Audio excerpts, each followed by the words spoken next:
Hello my dear friends, welcome back to the another video. तो कैसे हो? I wish बहुत बढ़िया होगे। जैसे कि मैं बात करूं हमारे टॉपर सीरीज़ की, जिसमें लगभग हम लोग ने इंडियन इकोनॉमी कंटिन्यू कर रहा था एंड उसके भी 6 to 7 चैप्टर हो गए थे। ठीक है, आज हम लोग देखने वाले हैं रूरल डेवलपमेंट। ठीक है, हाँ जी, रूरल डेवलपमेंट यानी कि हमारे विलेज का डेवलपमेंट होगा, कैसे होगा। ठीक है, इन सारी चीज़ों को हम देखेंगे इस ओवरऑल वन शॉर्ट वीडियो में। ठीक है, बहुत सारे बच्चे हैं इस टॉपिक को, इस चैप्टर से कंफ्यूज होते हैं। ठीक है, कहाँ से क्वेश्चन बनेंगे। ठीक है, तो भाई अगर इस वीडियो को देख रहे हो ना तो कोई कन्फ्यूज़न तुम्हारे मन में, ठीक है, पैदा नहीं होने देंगे। क्यों? क्योंकि भाई point two point and important topic, ठीक है, जो इम्पॉर्टेंट, जो आपके एग्जाम पॉइंट ऑफ व्यू से जो इम्पॉर्टेंट है वही मैं लेके आया हूँ। ठीक है, तो चलो स्टार्ट करते हैं बिना कोई कन्फ्यूज़न के, बिना कोई प्रॉब्लम के। ठीक है, तो मैं बात करूँ फर्स्ट कि रूरल डेवलपमेंट होता क्या है।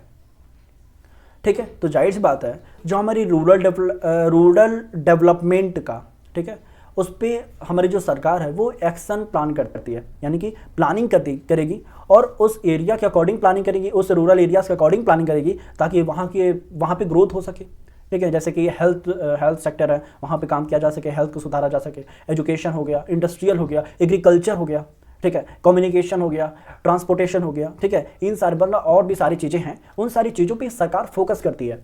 ठीक है, ताकि वहाँ की जो रूरल एरियाज़ जो है वहाँ पे ग्रोथ हो पाए, वहाँ के जो लोग हैं उनको कोई ऐसा प्रॉब्लम ना फेस करना पड़े। ठीक है, तो ये सारी चीज़ें होती हैं। तो देखो, the rural development means the action plan for the social and economic growth of the rural areas. ठीक है, हमारी सरकार भी चाहती है उस रूरल डेवलपमेंट हो सके, उस वहाँ का इकोनॉमिक ग्रोथ हो सके। ठीक है, एंड हमारे रूरल एरियाज़ का, इसी की वजह से हमारी जो सरकार है वो एक्शन प्लान करती है एंड फोकस करती है लेंजरिंग एंड इमर्जिंग चैलेंजेस पे एंड रूरल एरियाज़ पे। ठीक है, मैं बात करूँ तो प्रिंसिपल लेंजरिंग चैलेंजेस पे। ठीक है, तो फर्स्ट हो जाएगा क्रेडिट क्रिएशन। ठीक है, यानी कि रूरल एरियाज़ में क्रेडिट क्रिएशन का भी बहुत सारे चैलेंजेस फेस करने पड़ते हैं, बहुत सारी प्रॉब्लम भी होती हैं। ठीक है, तो हमारी जो सरकार है वो चाहती है कि उस रूरल एरिया में क्रेडिट फैसिलिटी को इंक्रीज़ किया जाए। ठीक है, ताकि वहाँ के जो लोकल लोग हैं वो क्रेडिट पे यानी कि कुछ ना कुछ लोन लें और आगे कुछ करें। ठीक है, कुछ बिजनेस स्टार्ट करें और उस जगह का, उस एरिया का डेवलपमेंट हो सके, ग्रोथ हो सके। ठीक है, फिर मैं बात करूँ चैलेंजेस ऑफ रूरल मार्केटिंग की। हाँ, रूरल मार्केटिंग का भी चैलेंजेस फेस करना पड़ता है हमारे उस रूरल लोगों को। ठीक है, रूरल एरियाज़ के लोगों को। ठीक है, फिर emergence challenging of include the need the need for diversification of productive activities. ठीक है, डाइवर्सिफिकेशन भी होता है। ठीक है, जो प्रोडक्टिविटीज़ एक्टिविटीज़ वगैरह हैं, ठीक है, वो सारी चीज़ों का। फिर ऑर्गेनिक फार्मिंग की भी नीड है। ठीक है, तो ये सारी चीज़ें होती हैं। फिर मैं बात करूँ next part, lingering challenges of rural development and rural credit and agriculture marketing की। ठीक है, तो रूरल क्रेडिट का मतलब क्या होता है, इसमें क्या और कौन कौन से टॉपिक होते हैं, तो चलो ये भी देख लो। तो मैं बात करूँ, ठीक है, रूरल क्रेडिट की, तो रूरल क्रेडिट और agriculture credit means the credit for farming. ठीक है, farming credit is the life line of farming activities the rural area. Credit का एक लाइफ लाइन है। अगर कोई बंदा है उस रूरल एरिया में रहता है, लोकल लोग है, ठीक है, लोकल लोगों को अगर वो उनको क्रेडिट ना मिले तो उनको आगे वो ग्रोथ कर ही नहीं पाएंगे, एग्रीकल्चर लगा ही नहीं पाएंगे। ठीक है, तो मतलब ये सारी चीज़ें, फार्मिंग नहीं कर पाएंगे ना भाई, पैसा ही नहीं रहेगा तो। ठीक है, तो ये नॉर्मल चीज़ें होती हैं। फिर मैं बात करूँ क्रेडिट नीड्स की, तो वहाँ के जो लोकल लोग होंगे, ठीक है, उनको शॉर्ट टर्म क्रेडिट भी चाहिए होता है। ठीक है, शॉर्ट टर्म क्रेडिट जो हमारा 6 to 12 मंथ के लिए होता है। ठीक है, सेकेंड हमारा मीडियम टर्म क्रेडिट होता है जो हमारा लगभग 12 to 5 ईयर तक होता है, यानी कि 1 से 5 साल तक के लोन के लिए हम मीडियम टर्म बोलते हैं जिसको। फिर लॉन्ग टर्म क्रेडिट के लिए होता है जो 5 साल से 20 साल तक के ईयर के लिए होता है। ठीक है, तो इन सारी चीज़ों का वहाँ पे क्या है, नीड है। ठीक है, नेसेसरी है उन हमारे लोकल लोग जो हैं। ठीक है, ताकि उनको लोन प्रोवाइड कर सके एंड प्रोवाइड करने के बाद वो लोग कुछ इंडस्ट्रीज लगा पाएँ, बिजनेस कर पाएँ, मार्केटिंग कर पाएँ। ठीक है, और आगे उस एरिया का ग्रोथ हो पाए। तो ये नॉर्मल चीज़ें हैं। फिर मैं बात करूँ नेक्स्ट पार्ट की, next part source of rural credit, यानी कि क्या सोर्सेस होते हैं रूरल क्रेडिट के लिए। तो फर्स्ट हमारा होता है इंस्टीट्यूशन हो जाएगा और सेकेंड नॉन इंस्टीट्यूशंस। अब ये क्या होता है देख लो। फर्स्ट हमारे इंस्टीट्यूशन में जो होते हैं हमारे, फर्स्ट तो हमारा गवर्नमेंट हो गया। ठीक है, यानी कि हम कलर चेंज कर लेते हैं, गवर्नमेंट हो गया। ठीक है, इंस्टीट्यूशन में हमारा गवर्नमेंट हो गया, कोऑपरेटिव्स हो जाएंगे, फिर कमर्शियल बैंक हो गया, फिर रीजनल रूरल बैंक हो गया। ठीक है, ये सारे पार्ट जो हैं वो इंस्टीट्यूशंस में आएंगे। ठीक है, लेकिन वही नॉन इंस्टीट्यूशन में भी होते हैं, जैसे कि कोई लैंड लॉर्ड हो गया, ठीक है, वो भी लोन प्रोवाइड करता है इंटरेस्ट पे। ठीक है, फिर विलेजेस हो जाएंगे। ठीक है, विलेजर्स जो ट्रेडर्स होते हैं बड़े बड़े वो हो गए, फिर मनी लेंडर्स हो गए। ठीक है, तो ये सारे जो होंगे वो नॉन इंस्टीट्यूशन में आएंगे। ठीक है, तो आशा करता हूँ आप लोग को समझ में आ रहा होगा। फिर नेक्स्ट बात करूँ, ठीक है, नेक्स्ट पार्ट हमारा importance institutional agencies offering the rural credit in India. ठीक है, जो हमारे इंपॉर्टेंट इंस्टीट्यूशनल हैं, जो एजेंसीज हैं जो ऑफरिंग करते हैं क्रेडिट, ठीक है, हमारे इंडिया के अंदर, वो कौन कौन से हैं? तो देखो, फर्स्ट नाम आता है कोऑपरेटिव क्रेडिट सोसाइटीज़। ठीक है, कोऑपरेटिव क्रेडिट सोसाइटीज़ होते हैं। फिर सेकंड हमारा आता है state bank of India and other commercial bank, यानी कि जो हमारा SBI बैंक होता है एंड उसके अलावा और जितने भी कॉमर्शियल बैंक होते हैं वो सारे बैंक्स, ठीक है, लोन प्रोवाइड करते हैं, क्रेडिट प्रोवाइड करते हैं। ठीक है, is the regional rural bank जिसको हम RRBS बोलते हैं। ठीक है, and the land development banks हो गया। ठीक है, फिर national bank of agriculture and rural development हो गया। ठीक है, तो ये सारी चीज़ हो जाएगा, जो हम नाबार्ड बोलते हैं, NABARD, ठीक है, करके। तो ये सारी चीज़ें हैं और ये सारी इंपॉर्टेंट इंस्टीट्यूशनल है। ठीक है, तो ध्यान देना, अगर आपकी MCQ वगैरह में पूछ सकता है, ठीक है, और ये भी पूछ सकता है कि नाबार्ड वगैरह के बारे में भी, तो उसको भी डिटेल में पढ़ लेना एक बार। ठीक है, तो आशा करता हूँ आप लोग को समझ में आ रहा होगा। फिर मैं बात करूँ micro credit programmes and self help group के बारे में, यानी कि हमारी जो माइक्रो क्रेडिट, ठीक है, जो प्रोग्राम चलाया गया था एंड सेल्फ हेल्प ग्रुप के बारे में। देखो, जैसे कि micro credit is a programme and the self groups, ठीक है, self help group. Micro credit means the given a small loan to the individuals is enabling them to become the self-employed and establish small enterprises etc. ठीक है, यानी कि जो individual लोग हैं जो सेल्फ कुछ ना कुछ बिजनेस कर रहे हैं, ठीक है, तो उनको माइक्रो क्रेडिट प्रोवाइड किया जाएगा, जिसका नाम ही ये रखा गया है माइक्रो क्रेडिट प्रोग्राम या माइक्रो लोन वगैरह बोल सकते हो। ठीक है, जो सेल्फ हेल्प कर रहा है, ठीक है, तो वो नॉर्मल चीज़ है। फिर मैं बात करूँ micro credit programme where the standard, ठीक है, started to help the people under developed countries who are not covered the any banking system. जो कंट्री अंडर डेवलप्ड है, ठीक है, वहाँ पे ये जो माइक्रो क्रेडिट है बहुत ज़्यादा चलता है। ठीक है, जाहिर सी बात है, क्योंकि इसका एम है ना कि वहाँ के लोगों को क्या करना, बताओ ना, क्या करना, ग्रोथ कराना, डेवलपमेंट कराना। ठीक है, तो जो बैकवर्ड कंट्री हैं, जो मतलब अंडर डेवलप्ड कंट्री हैं, ठीक है, वहाँ पे इनकी फैसिलिटी ज़्यादा कवर होती है। ठीक है, micro credit programme have emerge to fill the gap in the formal credit delivery mechanism. ठीक है, तो ये नॉर्मल चीज़ें होती हैं। फिर मैं बात करूँ, this programme are becoming the popular among the small borrowers. ठीक है, ये यानी कि ये जो प्रोग्राम्स जो हैं, जो स्मॉल बोरोवर्स हैं, owing to their for informal credit and delivery mechanism involving the minimum legal formalities etcetera. ठीक है, तो ये यानी कि अगर आपको ये चाहिए ना, तो कम से कम लीगल फॉर्मेलिटीज़ में ये आपको प्रोवाइड किया जा सकता है। ठीक है, तो इसलिए ये ज़्यादा लोग लेते भी हैं इसे। फिर in India one such micro credit programmes is self help groups, जिसको हम SHGS बोलते हैं। ठीक है, तो ये नॉर्मल चीज़ें हैं एंड आशा करता हूँ समझ में आया होगा। और ये आपके एग्जाम में 1-2 नंबर का पूछ सकता है, या नहीं तो यहाँ से MCQ आ सकते हैं। ठीक है, तो यहाँ से आप एक बार रिवाइज कर लेना। फिर मैं बात करूँ rural banking as a critical evolution के बारे में। ठीक है, अब ये होता क्या है भाई, तो इसको भी देख लो। फिर मैं बात करूँ banking as a critical evolution is the rural bank in India was significantly expand over the time. The expansion has been significant, particularly since nationalization of a major commercial bank in 1969. ठीक है, यानी कि हमारी जो banking है, ठीक है, बता रहा हूँ, हमारी जो बैंकिंग है, ठीक है, एक क्रिटिकल इवोल्यूशन है, जाहिर सी बात है। कलर मैं चेंज कर देता हूँ। फिर rural banking in India has a significantly expand over the time. ठीक है, यानी कि सिग्निफिकेंटली ये एक्सपेंड करते जा रही है ओवर टाइम, ठीक, अकॉर्डिंग, यानी कि टाइम्स के अकॉर्डिंग ही। फिर expansion has been the significant particularly nationalisation of major commercial bank of 19। ठीक है, यानी कि नेशनलाइजेशन भी है और मेजर कमर्शियल बैंक भी इसके अंडर में आते हैं।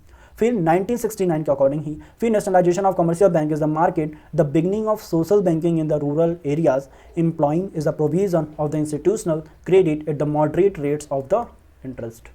ठीक है, तो ये नॉर्मल चीज़ें और ये हमारे रूरल बैंक के क्रिटिकल इवोल्यूशन के बारे में है। ठीक है, फिर मैं बात करूँ नेक्स्ट नेक्स्ट मैं बात करूं,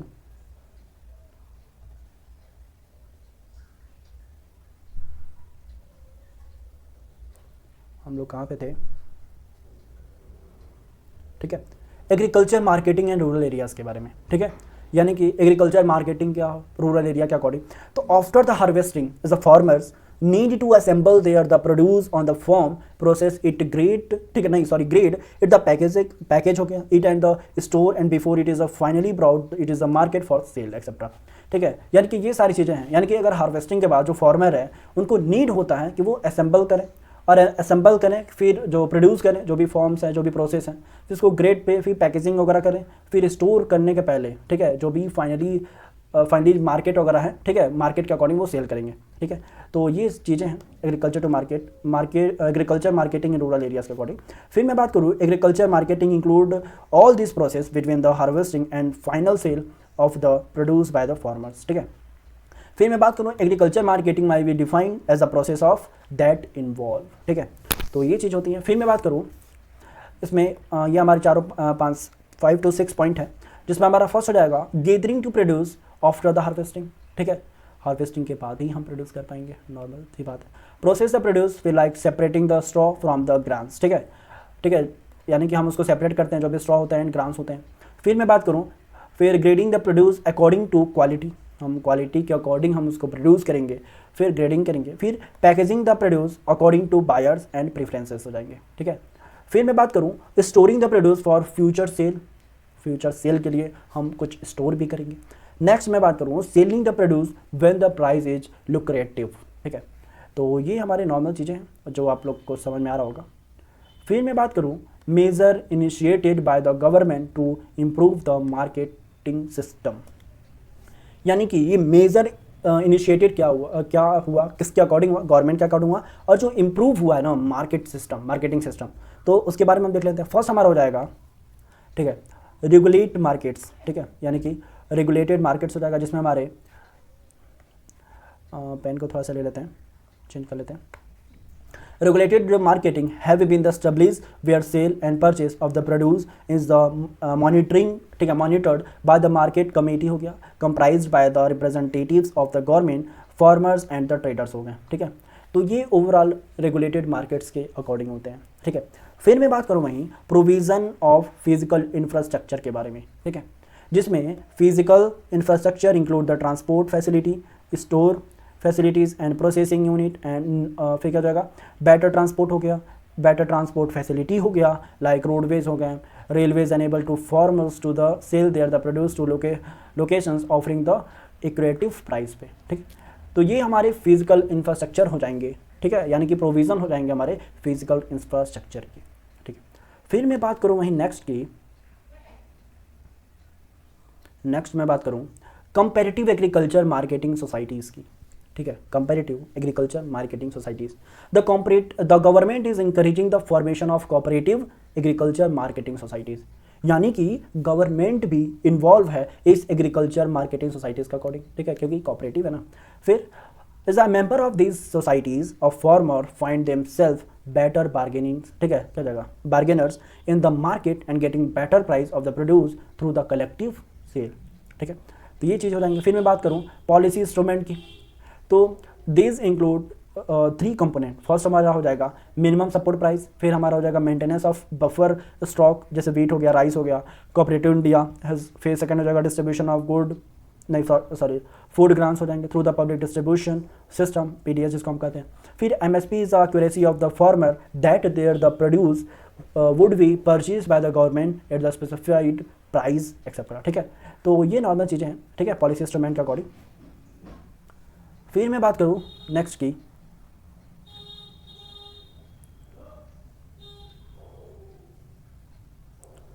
कोऑपरेटिव मार्केटिंग की, ठीक है। तो cooperative marketing is a significance of progressive step to the contact, ठीक है, progressive step in the contact of the agriculture marketing system. जैसे कि देख लो मिल्क कोऑपरेटिव्स हो गए, जैसे गुजरात हो गया, the brilliant example of cooperative market in rural area, ठीक है, यानी कि गुजरात क्या है, एक कोऑपरेटिव मार्केटिंग का, ठीक है, सबसे बड़ा क्या है एग्जाम्पल है, और रूरल इंडिया के अकॉर्डिंग, ठीक है। फिर this cooperative have not only the changes the social and economical fabric of the economic and Gujarat, ठीक है। फिर but also have been played the key role in the bringing about white revolution in the country, ठीक है। तो ये हमारे normal cooperative marketing के बारे में। फिर मैं बात करूँ नेक्स्ट 14 की, buffer stock and PDS MSP जिसको हम बोलते हैं। इसका मतलब क्या होता है, देख लो भाई। Purchase from the farmers are keeped the buffer stock by the government. These stocks, the grants are the used the primarily for public distribution system, जिसको हम पीडीएस बोलते हैं, ठीक है, पब्लिक डिस्ट्रीब्यूशन सिस्टम। ध्यान देना, ये आपके एग्जाम पॉइंट ऑफ व्यू से बहुत ज़्यादा इंपॉर्टेंट है। क्यों? क्योंकि ये आ सकता है बफर स्टॉक, ठीक है। ये पॉइंट आपके एग्जाम के लिए इंपॉर्टेंट है भाई। Beside the meeting urgent needs in the during period of low output and scarcity, ठीक है। फिर ये चीज़ हो जाएगा। फिर मैं बात करूँ PDS implies the distribution of food grants and land other the essential of like sugar हो गया, कोरोसिन हो गया, थ्रू फेयर प्राइस हो गए, शॉप हो गया, सब्सिडीज हो गए, रेट्स हो गए, so that the poorer section of the societies have been easy access to this things etcetera, ठीक है। तो ये नॉर्मल चीज़ें होती हैं। फिर मैं बात करूँ alternative marketing channels is a raw of hope की। अब ये क्या होता है? The emerging alternatives of agricultural marketing are the ray of the hope to the small and the marginal farmers who have been silent sufferers, ठीक है, sufferers at the hand of middlemen. Direct sale by the farmers to the consumer is one such channel, ठीक है, ये हो जाएगा। The state of Punjab, Haryana हो गया, राजस्थान हो गया, और the launching the channel through the अपनी मंडी बिग बाजार, ठीक है। जैसे हरियाणा में, पंजाब में एंड राजस्थान में ये लॉन्च किया गया, ठीक है, चैनल, ठीक है, जो उसका नाम दिया गया अपनी मंडी बिग बाजार। The state of Pune is launch through the क्या हो जाएगा, हेजा मत क्या हो जाएगा, इसको पहले इरेज कर लेते हैं, इरेज हो जाएगा। हेजा मत लगाओ, टेस्टी ट्रेट दबाओ, ठीक है। जैसे ये नॉर्मल चीज़ हो जाएगा, जिसको हडस्पर इज अ मंडी जिसको बोला गया है, ठीक है। फिर स्टेट ऑफ आंध्र प्रदेश में, ठीक है, एंड टू तेलंगाना हो गया, लॉन्च किया गया इसमें राइट टू क्या हो जाएगा bazaars. And the state of Tamil Nadu is the launching through the Uzhavar Sandhai करके, ठीक है। तो ये नॉर्मल एक्सेट्रा ये सारे नेम है, ठीक है, जो आप लोग पढ़ लेना एक बार। फिर मैं बात करूँ नेक्स्ट की, नेक्स्ट मैं बात करूँ emerging challenges the rural development, diversification, ठीक है, diversification of product activities and the organic farming, ठीक है। Animal husbandry is an important areas of employment in India, different from crop farming. It is also called the livestock farming, ठीक है। क्या जाएगा, poultry, cattle हो गए, gods हो गए, सीप हो गए, are important component of the livestock, ठीक है, इन इंडिया। फिर poultry account for the 61% of the cattles and buffaloes of 22% and goats is a sheep nearby 16% of the share in the total livestock in India. In 2019 India has about 303 million cattle include the 110 million of buffaloes, ठीक है। तो ये normal चीज़ें हैं और ये 2019 का data है, ठीक है। यहाँ से ऐसा कुछ आएगा नहीं, ठीक है, लेकिन एक बार पढ़ लेना, ठीक है। फिर मैं बात करूँ नेक्स्ट पार्ट की, जिसको हम देखेंगे फिशर्स के बारे में। तो वेस्ट बंगाल हो गया, आंध्र प्रदेश हो गया, केरला हो गया, महाराष्ट्र हो गया एंड गुजरात हो गया एंड तमिलनाडु हो गया are the principal state of the India where the fishers is an important source of livelihood in the rural areas, ठीक है। मतलब वेस्ट बंगाल में, आंध्र प्रदेश में, केरला में, महाराष्ट्र में, गुजरात में, तमिलनाडु में मतलब बहुत ज़्यादा मात्रा में फिशर्स होते हैं, ठीक है। फिर the progressive increase the budget allocation by the government in India and the innovations the fishers and the aquaculture has to lead to the development of sector, ठीक है। मतलब सबसे ज़्यादा इंक्रीमेंट हुआ है हमारे गवर्नमेंट को भी और उस रूरल एरियाज़ को भी, ठीक है, फिशर्स की वजह से, ठीक है। At the present total fish is the production of the account 0.9% of the total GDP. हाँ भाई 0.9, ठीक है, % ऑफ द टोटल जीडीपी, ठीक है, इंक्लूड है अकाउंट में, यानी कि इनकी जो जीडीपी है फिशर से ही इतनी ज़्यादा हुआ है, ठीक है। फिर मैं बात करूँ नेक्स्ट एग्रीकल्चर के बारे में, नहीं हॉर्टिकल्चर के बारे में, ठीक है। Horticulture is another alternative source of employment in the rural areas, ठीक है। यानी कि हॉर्टिकल्चर एक सोर्स है, हमारी एम्प्लॉयमेंट है, ठीक है, रूरल एरियाज के अकॉर्डिंग, ठीक है। It is a more likely to diversification from crop production हो गया rather than employment different from the crop of source of farming, ठीक है ना।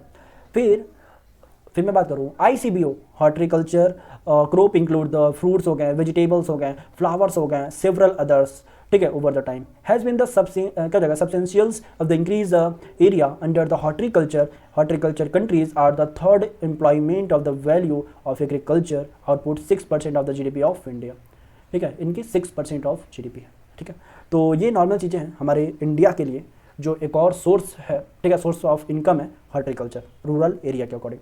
फिर मैं बात करूँ ऑर्गेनिक फार्मिंग की, ठीक है, और ये हमारी लास्ट टॉपिक है, जिसमें क्या होता है, relying upon the use of organic inputs, ठीक है, cultivation organic farming is a system of farming that restores the maintenance and the enhance the ecological balances etcetera, ठीक है। Organic farming is a link with sustainable development. In fact organic farming and sustainable development go hand in hand, ठीक है, यानी कि ये भी हमारा क्या है, एक तरह से कल्टिवेशन ही है। जो ऑर्गेनिक फार्मिंग एक सिस्टम है जो मतलब मेंटेन कर सकते हैं, एंड उसकी जो भी ऑर्गेनिक फार्म में जो मेंटेनिंग होते हैं वो नॉर्मल हम आगे इसको भी कर सकते हैं, क्योंकि ये भी हमारे इंडिया को डेवलप कराने में, उस रूरल एरिया को भी डेवलप कराने में योगदान करेगा, ठीक है।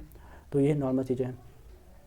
एनिमल मैन्यूर द कंपोजिट्स और the basic organic input. Organic farming discard the environment friendly, ठीक है। ऑर्गो use of the chemical inputs हो गया, जैसे केमिकल हो गया, लाइक केमिकल फर्टिलाइजर्स हो गए, सस्टेनेबल डी इंसेक्टिसाइड्स हो गए एंड पेस्टिसाइड्स हो गए, which have been the ministry of the conventional farming.